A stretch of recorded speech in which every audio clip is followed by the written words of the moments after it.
Alors, dans Photoshop, je vais réouvrir le fichier. Je vais partir du JPEG ici, parce que je pense que le PSD, je l'ai un peu foiré. Donc, le JPEG, on avait dit que le profil n'est pas inclus, oui, et en fait, il indique ici RVB sans description, quand on est en indication du profil du document dans le petit menu ici. Il indique que c'est du RVB sans description, ça veut dire qu'il ne sait pas pour quel matériel c'est fait. Et donc il envoie les valeurs de pixels comme ça sur mon écran et voilà ce que ça donne. Mais je vais lui indiquer qu'il doit faire une simulation d'un écran bas de gamme, édition, attribuer un profil. Dans la liste de tous les appareils possibles, c'est le sRGB. C'est une norme de fabrication d'appareils, donc c'est un profil très connu, le sRGB. C'est mis au point par HP et Microsoft. Ça a réglé des problèmes vraiment de couleur. Avant, quand vous achetiez un scanner, une imprimante et un moniteur, au niveau couleur, vous pouviez avoir des décalages assez énormes. Vous démarriez d'une image normale sur votre photo que vous scanniez et à la fin, vous aviez une impression bleutée. Et puis, HP et Microsoft ont fait la norme sRGB, norme de fabrication d'appareils, scanner, imprimante, écran, et ça normalise. Et on pourrait se dire, bah, c'est génial, puisque ça règle les problèmes couleur. Sauf que c'est pas pour arriver à régler le problème couleur, il a fallu que l'espace sRGB soit pas très performant. On ne sait pas mettre des couleurs très vives comme les artistes, les graphistes voudraient en utiliser.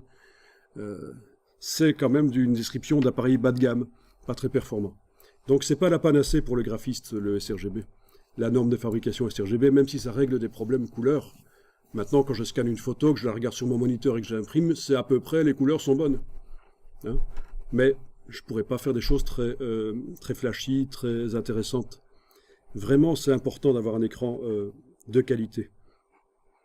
Alors, je vais passer ici à la troisième manière de faire une image noir et blanc. Donc, après être passé au niveau de gris bêtement,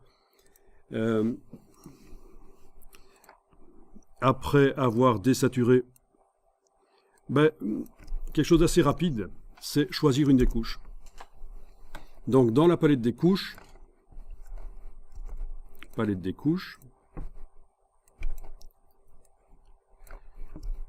quand vous avez des couleurs différentes dans l'image, autrement dit, c'est pas une image noir et blanc, enfin, je veux dire, il y a bien des couleurs différentes, vous avez des différences entre les couches.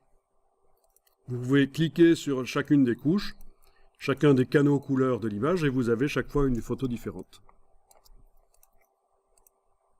Peut-être qu'il y en a une des trois qui est géniale.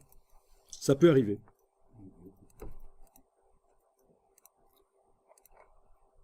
Ça peut arriver qu'il y en ait une des trois qui soit très bien.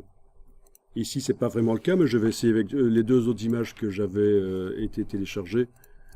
C'était celle-là, je pense.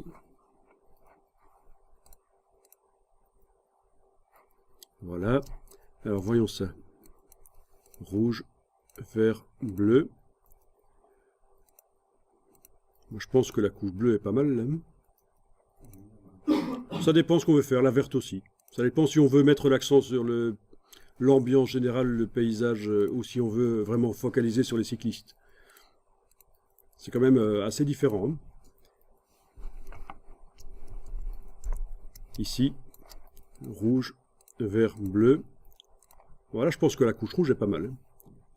C'est à cause du parquet qui est plutôt rougeâtre. Hein. Dans la couche rouge, il est forcément lumineux, puisque plus c'est lumineux dans une des couches, plus ça indique qu'il y a la lumière de cette couleur-là.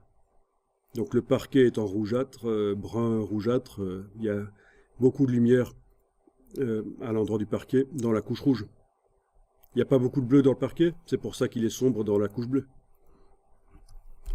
Donc vous voyez que ça peut, plutôt que de se casser la tête, déjà aller jeter un coup d'œil sur les couches pour voir s'il n'y en a pas une qui est bien, c'est chouette. Et quand vous avez ça, décidé qu'une des couches est bien, vous allez faire image, mode, niveau de gris.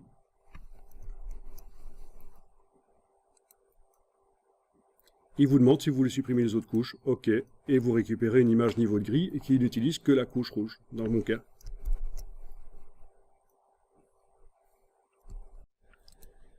Bon, je vais l'enregistrer au format Photoshop.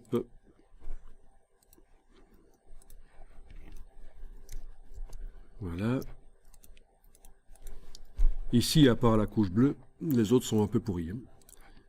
Voilà, donc j'active la couche bleue. Ne pas oublier de faire image mode niveau de gris. OK, enregistrer au format Photoshop. Ça va être ma version 3 en fait. La troisième manière de faire des images niveau de gris.